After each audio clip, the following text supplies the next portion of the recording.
साधारण रात्रीचे 2 वाजले होते. गाडीचे हेडलाइट्स अंधारा हायवेच्या छातीला फाडत पुढे सरकत होते. पण बाहेरच्या अंधारापेक्षा गाडीच्या आतलं वातावरण जास्त धोकादायक वाटत होतं. स्टेअरिंगवर चालकाचे हात थरथर कापत होते. कपालातून घाम वाहत होता आणि डोळ्यात जात होता. पण त्याचे डोळे मिचकवण्याचे धाडस होत नव्हते. मागच्या सीटवर बसलेला त्याचा मित्र पुन्हा पुन्हा मागे पाहत होता. तो जोरात जोरात ओरडत होता, गाडी फास्ट चालव. कुणी म्हटलं की आपण खूप पुढे आलो आहोत, आता घाबरायची गरज नाही. पण चालक अडखळत म्हणाला, तुम्हाला माहित नाही, ती आपल्या सोबत आहे. मी तिला कारच्या आरशात पाहिले आहे. ती इथेच बसली आहे. हे लोक कोणत्याही माणसापासून किंवा पोलिसांपासून पळून जात नव्हते. ते एका भावनेपासून दूर पळत होते. या लोकांनी काही तासांपूर्वी भानगड किल्ल्यात रात्र घालवण्याची पेच लावली होती. त्यांना असे वाटले की तो फक्त एक खंडर आहे. पण त्या रात्री किल्ल्याच्या 4 भिंतींच्या आत त्यांना जे जाणवले ते मनाला चटका लावणारे होते. अचानक कार समोर एक अंधुक आकृती दिसते. चालक ब्रेक दाबतो. टायरचा कर्कश आवाज येतो. गाडी उलटी होते आणि मग एक दीर्घ आणि अंतहीन शांतता. दुसऱ्या दिवशी सकाळी पोलिसांना फक्त 3 मृतदेह सापडले. कोणी साक्षीदार नव्हता. मात्र त्या तिघांच्या डोळ्यात दिसणारी भीती त्यांचा मृत्यू अपघातापूर्वी झाल्याचे सूचित करत होती. त्यांनी मृत्यू पाहिला नव्हता, पण मृत्यूपेक्षा भयंकर काहीतरी पाहिले होते. नमस्कार मित्रांनो, मी पूनम गावण आणि आजची गोष्ट आहे भानगड किल्ल्याची. आज मी तुम्हाला भारताच्या त्या भूमीवर घेऊन जाणार आहे जिथे विज्ञानाच्या मर्यादा संपतात आणि दुसरे जग सुरू होते. राजस्थानच्या अलवर जिल्ह्यात अरवलीच्या कोरड्या आणि खडकाळ डोंगरांच्या मध्ये एक शहर आहे जे कधीही वसू शकले नाही, भानगड किल्ला. पहिल्या नजरेत हा किल्ला स्थापत्यकलेचा अप्रतिम नमुना असल्याचे दिसून येते. पण जसजसे तुम्ही त्याच्या सीमांच्या जवळ जाता तुम्हाला एक विचित्र ऊर्जा जाणवते. हवा अचानक जड होते आणि मग तुमची नजर लोखंडी गेटवर लावलेल्या बोर्डवर पडते. ही कोणती सर्वसाधारण चेतावणी नाही. हे भारतीय पुरातत्व सर्वेक्षण मंडळाचे बोर्ड आहे. भारतीय पुरातत्व सर्वेक्षण, ज्याला तुम्ही ASI म्हणता. सरकारी कागदपत्रे आणि या कागदपत्रांवर हे स्पष्टपणे लिहिले आहे की सूर्यास्तानंतर आणि सूर्योदयापूर्वी या सीमेवर प्रवेश करण्यास सक्त मनाई आहे. जगभरात हजारो ऐतिहासिक वास्तू आहेत, पण भानगड हे एकमेव असे ठिकाण आहे जिथे रात्रीच्या वेळी थांबणे धोकादायक आहे असे सरकारचे मत आहे. ही फक्त वन्य प्राण्यांची भीती आहे का? किंवा ASI अधिकारी हे ते मानतात जे सामान्य जनता मानते? त्यांना असं काही सत्य माहित आहे का जे ते सर्वसामान्यांना उघडपणे सांगू शकत नाही? स्थानिक लोक म्हणतात की रात्री वारा हळत नाही, आत्मा फिरतो. इथे रात्री थांबलेला व्यक्ती एकतर सकाळी सापडत नाही आणि जो सापडला तो पूर्वीसारखा राहिला नाही. तथापि भानगडची ही भीती समजून घेण्यासाठी आपल्याला प्रथम त्याचे सौंदर्य समजून घ्यावे लागेल, जे या भीतीने गिळले आहे.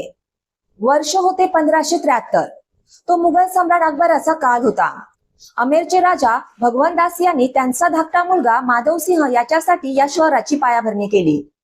महान मानसिंग यांचे भाऊ माधवसिंह एक शूर योद्धा होते. भानगड हा काही सामान्य किल्ला नव्हता. त्यावेळची ही स्मार्ट सिटी होती. पर्वतांच्या कुशीत संरक्षित असलेले हे शहर तिन्ही बाजूनी नैसर्गिक भिंतीने वेढलेले होते. शहरात प्रवेश करताच भव्य जहरी बाजार होता. आता रस्त्याच्या दोन्ही बाजूला दुमजली पक्क्या दुकानांची कल्पना करा. हवेत चंदन आणि इतरचा सुगंध. ज्वेलर्सच्या दुकानात हिरे आणि मोती चमकत होते. येथे सुमारे 10,000 लोक आनंदाने राहत होते. कधीही न मरण्यासाठी बांधले गेलेले हे शहर होते. पण म्हणा, नशिबाने यासाठी वेगळीच कथा लिहिली होती. एक अशी कथा जी रक्त, फसवणूक आणि काल्या जादूने लिहिली गेली होती. ज्या दिवशी या राजवाड्याची पहिली वीट रचली जात होती त्याच दिवशी बांधकामापूर्वी राजा भगवंत दास यांना ही जमीन सिद्ध तपस्वीची असल्याचे समजले. त्यांचे नाव गुरु बालनाथ होते. ते वर्षानुवर्षे येथील गुहांमध्ये तपश्चर्या करत होते. धर्म आणि ऋषीमुनींचा आदर करणारा राजा स्वतः गुरुकडे गेला आणि किल्ला बांधण्याची परवानगी मागितली. गुरु बालनाथ त्यांच्या समाधीतून जागे झाले. त्यांच्या डोळ्यात एक विचित्र चमक होती. ते म्हणाले, राजन, तुम्ही तुमचे शहर इथे स्थापन करू शकता, पण माझी एक अट आहे. राजाने विचारले, महाराज, तुमचा काय आदेश आहे? आपल्या झोपडीकडे बोट दाखवत साधू म्हणाले, तुम्ही तुमचा राजवाडा हवा तसा बांधा, पण लक्षात ठेवा, ज्या दिवशी तुमच्या महलाची सावली माझ्या तपश्चर्या स्थळाला स्पर्श करेल आणि ज्या दिवशी तुमचा अहंकार माझ्या शांततेला अंधकारमय करेल, त्या दिवशी हे संपूर्ण नगर आणि तुमचे वंश नष्ट होईल. राजाने वचन दिले. सुरुवातीला सर्व काही ठीक होते. राजवाड्याची उंची कमी ठेवली गेली. पिढ्यानी पिढ्या गेल्या. माधवसिंहानंतर त्यांचे वंशज छत्रसिंग किंवा अजब सिंग गादीवर बसले. हा नवा राजा महत्वाकांक्षी होता. त्यांनी ऋषींचा इशारा ही जुनी अंधश्रद्धा मानली. त्याला ताकद दाखवायची होती. त्याने राजवाडा उंच करण्याचा आदेश दिला आणि त्यात आणखी काही मजले जोडले. जुन्या मंत्र्यांनी राजाला ऋषींच्या शब्दांची आठवण करून दिली, पण राजाने हसून ते टाळले. राजवाडा वाढत गेला आणि मग तो दुर्दैवी दिवस आला. हिवाळ्याची दुपार होती. सूर्य मावळतीला येत होता. नव्याने बांधलेल्या उंच वाड्याची लांबलचक काळी सावली डोंगरावरून खाली उतरली. गवताळ प्रदेश ओलांडून ती रेंगाळली आणि थेट गुरु बाळनाथांच्या झोपडीवर पडली. साधूची तपश्चर्या भंग झाली. डोळे उघडले आणि समोर अंधार दिसला. संन्यासीला समजले की वचन मोडले गेले आहे. रागाने थरथरत त्यांनी श्राप दिला, विनाश, सर्वनाश. आता इथे फक्त दगडच राहतील, माणसं नाही. त्या शापामुळे भानगडची सुख शांती हिरावून घेतली असे म्हणतात. पण खरी आपत्ती अजून यायची होती, जी प्रियसीच्या रूपाने येणार होती. ही कथा भानगडची राजकुमारी रत्नावतीशी संबंधित आहे. असे म्हणतात की रत्नावती त्या काळातील सर्वात सुंदर स्त्री होती. तिच्या सौंदर्याच्या चर्चा अनेकदा दिल्ली आणि आग्रापर्यंत पोहोचायच्या. कवींनी तिची तुलना चंद्राशी केली होती. ती केवळ सुंदरच नव्हती, तर एक चांगली घोडसवार आणि शूर देखील होती. पण त्याच भानगडच्या काळ्या कुट्ट कोपऱ्यात आणखी एक व्यक्ती होती, ज्याची नजर राजकन्येवर होती. तो राजपुत्र नव्हता. तो एक डावखोर तांत्रिक होता, जो स्मशानभूमीत राहत होता, जो राख लावायचा, काळ्या शक्तीची पूजा करायचा. त्याने एकदा राजकन्येला राजवाड्याच्या छतावर पाहिले. त्या क्षणाला त्याच्या आकर्षणाचे रूपांतर वेडेपणात झाले. त्याचे राजकन्येवर प्रेम नव्हते, त्याला फक्त तिला मिळवायचे होते. तांत्रिक आणि राजकन्याचे मिलन अशक्य आहे हे त्याला माहित होते. म्हणून त्याने त्याचे सर्वात धोकादायक ज्ञान वापरायचे ठरवले. एके दिवशी राजकुमारी रत्नावती तिच्या मैत्रिणींसोबत बाजारात गेली. ती एका अत्तराच्या दुकानात थांबली. केवड्याचा अत्तर तिला आवडला. तांत्रिक गर्दीत लपून सर्व काही पाहत होता. जेव्हा राजकुमारी विचलित झाली, तेव्हा त्याने दुरूनच त्या अत्तराच्या बाटलीवर गुपचूप मंत्र फुकला. हा वशीकरणाचा सर्वात घातक मंत्र होता. त्याची योजना अशी होती की राजकुमारी जसा तिच्या गळ्याला अत्तर लावेल तशी ती तिची शुद्ध हरपेल. संमोहित झाल्यावर जगाची कसलीही पर्वा न करता ती मांत्रिकाकडे धावत येईल आणि मग तो तिच्या सोबत वाटेल ते करू शकेल. पण कदाचित नीतीच्या मनात काही वेगळंच होतं. राजकन्याने बाटली उचलली, पण ती हातात घेताच तिला एक विचित्र कंप जाणवला. बाटली थंड नव्हती, गरम होती. स्वतः राजकुमारीलाही आध्यात्मिक शक्तींची समज होती. तिने वर पाहिले आणि गर्दीत लपलेल्या तांत्रिकाचे लाल वासनेने भरलेले डोळे पाहिले. तिला समजले. रागवलेल्या राजकन्येने पूर्ण ताकदीने बाटली उचलली आणि जवळच्या पडलेल्या एका भल्या मोठ्या दगडावर फेकली. बाटली फुटली. अत्तर दगडावर पसरला आणि काली जादू उलटली. या मंत्राचे काम असे होते की ज्याच्या अंगावर अत्तर पडेल तो तांत्रिकाकडे खेचला जाईल. अत्तर राजकुमारीवर पडले नाही, तर त्या प्रचंड मोठ्या दगडावर पडले. अचानक जमिनीत कंप निर्माण झाला. तो 1 टन जड दगड त्याच्या जागेवरून सरकला. गुरुत्वाकर्षणाचे सर्व नियम मोडत रस्त्यात येईल ते गुंडाळत दगड प्रचंड वेगाने तांत्रिकाकडे सरकला. तांत्रिक पळण्याचा प्रयत्न करेल त्याआधीच दगडाने त्याला चिरडले. त्याच्या फासल्या तुटल्या, रक्ताचा फवारा फुटला. पण त्या तांत्रिकाचा सामान्य मृत्यू झाला नाही. शेवटच्या श्वासात त्याने वेदनेने ओढत भानगडकडे हात वर केला आणि उरलेल्या काळ्या शक्तींनी एक श्राप उच्चारला, जो आज 400 वर्षांनंतरही कायम आहे. तो ओरडला आणि म्हणाला, रत्नावती, तू मला मारलेस, पण तूही सुहासिन म्हणून मरणार नाहीस. आजपासून पुढच्या अमावस्येपर्यंत हे संपूर्ण शहर भस्म होईल. इथे कोणीही उरणार नाही. तुमच्या सर्वांची आत्मा या किल्ल्यात कैद राहील. तू कायमची इथे माझ्यासोबत राहशील. हे बोलून त्याने प्राण सोडले. तांत्रिक मेला, पण त्याची आत्मा जिवंत राहिली. तांत्रिकाच्या मृत्यूनंतर अवघ्या काही आठवड्यातच भानगडचा अंत येऊ लागला. इतिहासकारांच्या मते शेजारचे राज्य अजबगडने भानगडवर भयंकर हल्ला केला. पण हा हल्ला काही नैसर्गिक नव्हता, असे लोक कथा सांगतात. शत्रूमध्ये एक विचित्र वेडेपणा होता. त्या रात्री भानगडचे भरभक्कम दरवाजे तोडले गेले. सैनिकांनी शहरात प्रवेश केला. ती हत्याकांडाची रात्र होती. तलवारींनी न मुलांना सोडले न वृद्धांना. एकेकाली अत्तराचा वास असलेला जोहरी बाजार आता रक्ताच्या वासाने भरून गेला होता. घरांना आग लागली होती. राजकुमारी रत्नावतीला वाचवण्यासाठी अनेक सैनिकांनी आपल्या प्राणांची आहुती दिली.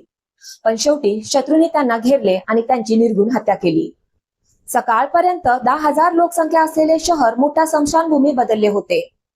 जे काही लोक वाचले त्यांनी आपला जीव वाचवण्यासाठी धाव घेतली आणि शपथ घेतली की ते या वाईट ठिकाणी परत येणार नाही. शाप खरा ठरला होता. सर्वजण मारले गेले होते. पण प्रश्न, मृत्यू हा शेवट होता का? हजारो लोकांना मोक्ष मिळाला नाही असे स्थानिक लोकांचे मत आहे. त्यांचा अकाली मृत्यू आणि तांत्रिकाच्या शापाने त्यांच्या आत्मे त्या किल्ल्यावर अडकले. 4 भिंतीने त्यांना बांधले. आजही रात्र झाली की त्या आत्मा त्या वेदनांची पुनरावृत्ती करतात. जर तुम्हाला वाटत असेल की या फक्त आजीच्या कहाण्या आहेत, तर तुम्ही भानगडला जाऊन स्वतः अनुभव घेऊ शकता. तिथले दगड ओढून साक्ष देतात. किल्ल्यात प्रवेश करताच बाजार आणि घरांच्या रांगा दिसतात. भिंती अजूनही मजबूत आहेत, पण एकाही घराला छत नाही. आता प्रश्न असा आहे की शेकडो वर्षापासून भिंती टिकून राहिल्या, पण छते नाहीशी झाली. हे कसे शक्य आहे? गावकरी याला श्राप मानतात. ते म्हणतात की शहराच्या डोक्यावर कोणतीही सावली टिकणार नाही. आजही या ठिकाणी कोणीही सिमेंटचे छत टाकण्याचा प्रयत्न केला तर त्याला भीती वाटते. संपूर्ण किल्ल्यावर रानटी केवड्याची झुडपे वाढली आहेत. वैज्ञानिक दृष्ट्या केवडा सापांना आकर्षित करतो, पण इथला अनुभव वेगळा आहे. ही दगडाची शीतलता आहे की आणखी कशाची उपस्थिती? का भानगड खरंच झपाटलेला आहे की ही फक्त आपली कल्पना आहे? या प्रश्नाचे उत्तर शोधण्यासाठी अलौकिक तपास करणाऱ्यांनी आपला जीवही धोक्यात घातला होता. आणि त्यातील सर्वात प्रमुख नाव आहे गौरव तिवारी यांचे. परवानगी घेतल्यानंतर त्यांनी टीम सोबत एक रात्र तिथे घालवली. त्यांच्याकडे सर्व आधुनिक उपकरणे होती आणि त्यानंतर आलेला अहवाल धक्कादायक होता. त्यांच्या अहवालात असे म्हटले आहे की किल्ल्याच्या काही भागात विजेची तार किंवा मोबाईल नेटवर्क नसल्यामुळे त्यांचे मीटर वेड्यासारखे वाजू लागले. हे दर्शविते की ते एक मजबूत इलेक्ट्रोमॅग्नेटिक फील्ड होता. एका टीम सदस्याने असा दावा केला की एका रिकाम्या वरंड्यामध्ये कोणीतरी त्याला जोरात ढकलले. जेव्हा रेकॉर्डिंग ऐकले गेले तेव्हा शांततेत एक कुजबुजी पकडली गेली. शास्त्रज्ञ म्हणतात की ते इन्फ्रासाऊंड असू शकते. वाऱ्याची अशी वारंवारता जी कानाला ऐकू येत नाही, पण मनात भीती निर्माण करते. किंवा हा या ठिकाणी अलगावचा मानसिक परिणाम आहे. पण तरीही प्रश्न पडतो की जर हे फक्त विज्ञान असेल तर ASI ने आपल्या 150 वर्षाच्या इतिहासात फक्त हेच ठिकाण डेंजर झोन म्हणून का घोषित केले आहे? येथील पहारेकरी विराजपूर किल्ल्यात का राहत नाहीत? त्यांच्या ऑफिसचा गेट 1 किलोमीटर दूर का बांधला आहे? असे का घडते की संध्याकाळी 6 नंतर भानगडच्या गेटवर शिट्ट्या वाजायला लागतात आणि तुम्हाला बाहेर यायला सांगतात? पहारेकरी पर्यटकांना निघून जाण्याचे संकेत का देतात? ते म्हणतात की सूर्य अरवलीच्या टेकड्यांमागे लपत आहे आणि जसजसा प्रकाश कमी होतो तसतशा इथल्या सावल्या लांब आणि भीतीदायक होतात. पक्ष्यांनी ते उडणे का बंद केले आहे? एक विचित्र शांतता का? जे पर्यटक हसत होते ते संध्याकाळी शांतपणे बाहेर का जातात? कुणालाही मागे वळून का पाहिजे नाही? का प्रत्येकाच्या मनात एक भीती आहे की जर मी मागे वळून पाहिले तर मला बाहेर पडता येणार नाही? भानगड म्हणजे केवळ विटा आणि दगडांचा ढीग नाही, ते टाइम कॅप्सूल आहे. एक अशी जागा आहे जी 400 वर्षापूर्वी थांबली होती. एका वेदनादायक क्षणी कदाचित तांत्रिकाचा शाप खरा असावा.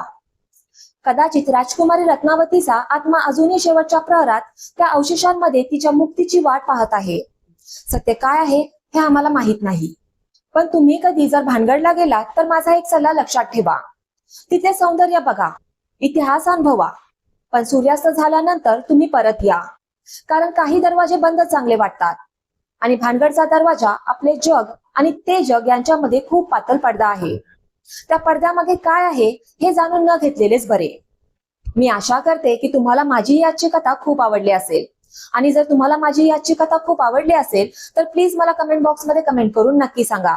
माझा हा व्हिडिओ तुमच्या फ्रेंड सोबत, रिलेटिव्ह सोबत शेअर करा आणि जाता जाता माझ्या चॅनेलला सबस्क्राईब करायला आणि माझ्या व्हिडिओला लाईक करायला विसरू नका. थँक्यू.